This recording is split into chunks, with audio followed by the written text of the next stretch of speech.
बिस्मिल्लाहिर्रहमानिर्रहीम अस्सलाम वालेकुम। लेसन नंबर 1 में हम स्टार्ट लेंगे एमएस वर्ड से। तो ये आपके सामने एमएस वर्ड की एप्लीकेशन विंडो मैंने ओपन की हुई है। इसमें आपको ये जो वाइट एरिया नज़र आ रहा है ये डॉक्यूमेंट विंडो कहलाता है। यहाँ पर हम डॉक्यूमेंट टाइप करते हैं। स्क्रीन के टॉप पे ये टाइटल बार होती है जहाँ पर कर्सर मौजूद है। डॉक्यूमेंट 1 और एमएस वर्ड लिखा हुआ है। डॉक्यूमेंट 1 उस फाइल का टाइटल है जिस फाइल में हम काम कर रहे हैं। जो भी फाइल का नाम होगा यहाँ पर अपीयर होगा। डॉक्यूमेंट विंडो के अंदर ये वर्टिकल लाइन सी ब्लिंक कर रही है। इसको इंसर्शन पॉइंट भी कहते हैं, कर्सर भी कहते हैं।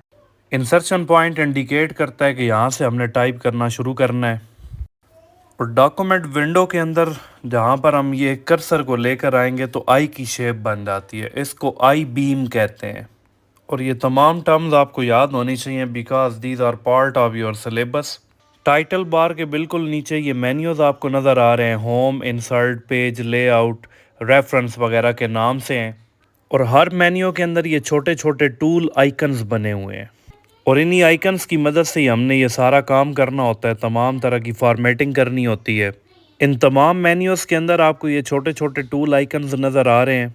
और ये जितने भी टूल आइकन हैं ये सारे मुख्तलिफ़ मकासद के लिए इस्तेमाल होते हैं। इंशाल्लाह इन तमाम की इम्प्लीमेंटेशन यहाँ पर वन बाय वन हम करेंगे।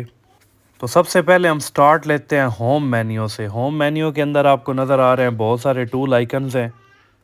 तो डॉक्यूमेंट विंडो के अंदर मैंने एक सेंटेंस टाइप कर दिया, माई नेम इज़ अहमद। नीचे रेड वेवी लाइन आ गया। ये स्पेलिंग मिस्टेक को इंडिकेट करती है क्योंकि अहमद डिक्शनरी का वर्ड नहीं है।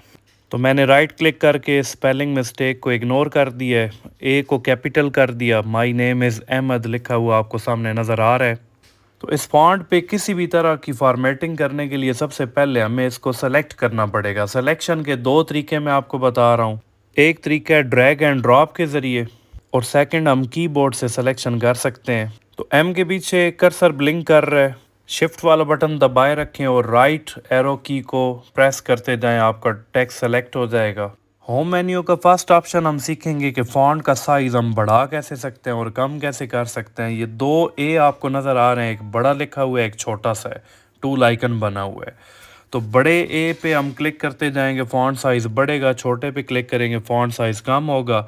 साथ आपको नंबर सा नज़र आ रहा है, यहाँ पर ड्रॉप डाउन एरो पे क्लिक करें और नंबरिंग नीचे हुई हुई है तो वहाँ से भी हम फ़ॉन्ट साइज़ बढ़ा सकते हैं और कम भी कर सकते हैं। और फ़ॉन्ट को सेलेक्ट करना ज़रूरी है। आप सेलेक्ट किए बगैर मैं ए पे क्लिक कर रहा हूँ तो कुछ भी नहीं हो रहा। नेक्स्ट ऑप्शन फ़ॉन्ट स्टाइल को हमने इम्प्लीमेंट करना है। तो सबसे पहले फ़ॉन्ट को हमने सेलेक्ट कर लिया। Font style drop down arrow पे क्लिक करें तो जो स्टाइल आप इम्प्लीमेंट करना चाहते हैं यहाँ से आप चूज़ कर सकते हैं। और जो स्टाइल आप चूज़ करेंगे आपका फ़ॉन्ट उसी स्टाइल के अकॉर्डिंगली आपको डॉक्यूमेंट विंडो में नज़र आएगा। तो फ़ॉन्ट के बहुत सारे स्टाइल है। फ़ॉन्ट को स्टाइल क्यों दिया जाता है? डॉक्यूमेंट को अट्रैक्टिव बनाने के लिए। फ़ॉन्ट को अब बोल्ड कैसे किया जाए? बोल्ड करने का मतलब ताकि वो प्रोमिनेंट नज़र आए। तो ये बी का छोटा सा टूल आइकन आपको नज़र आ रहा है। फ़ॉन्ट को पहले मैंने सेलेक्ट किया था, बी पे क्लिक करेंगे तो ये इम्प्लीमेंटेशन क्लियर कट इसकी नज़र आ रही है कि हमारा लिखा हुआ जो फ़ॉन्ट है वो प्रोमिनेंट हो रहा है। इसके बाद सेकंड टूल आइकन आई, तिरछा आई सब बना हुआ है, इसको इटैलिक कहते हैं। तो फ़ॉन्ट को इटैलिक करने के लिए, इटैलिक स्टाइल में लाने के लिए आई का टूल आइकन यूज़ होगा। उसके बाद यू है और यू के नीचे लाइन लगी हुई है, अंडरलाइन के लिए इस्तेमाल होता है। इस पे क्लिक करने से फ़ॉन्ट के नीचे एक लाइन सी लगी हुई आ जाएगी और लाइन के बहुत सारे स्टाइल्स हैं।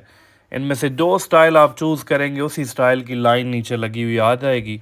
बोल्ड, इटैलिक, अंडरलाइन के लिए शॉर्टकट कीज़ भी हैं, control plus B, control plus I और कंट्रोल प्लस यू।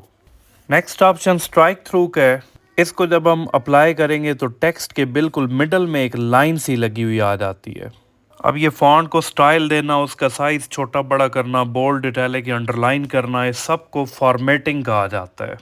और किसी भी फ़ॉन्ट की फॉर्मेटिंग करने के लिए उसको सेलेक्ट करना सबसे ज़रूरी है। टेक्स्ट सेलेक्ट नहीं होगा तो कोई भी फॉर्मेटिंग अप्लाई नहीं होगी। नेक्स्ट टू जो टूल आइकन है वो सुपरस्क्रिप्ट और सबस्क्रिप्ट के लिए यूज़ होंगे। तो इनको अप्लाई करने से पहले फ़ॉन्ट का स्टाइल वापस मैं टाइम्स न्यू रोमन में लेकर आ रहा हूँ और फ़ॉन्ट स्टाइल चेंज करने का प्रोसीजर ऑलरेडी मैं आपको बता चुका हूँ।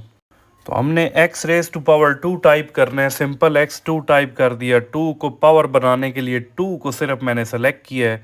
तो यहाँ पर सुपरस्क्रिप्ट का एक टूल आइकन है, उस पर क्लिक किया तो ये x रेज टू पावर 2 लिखा हुआ आ गया।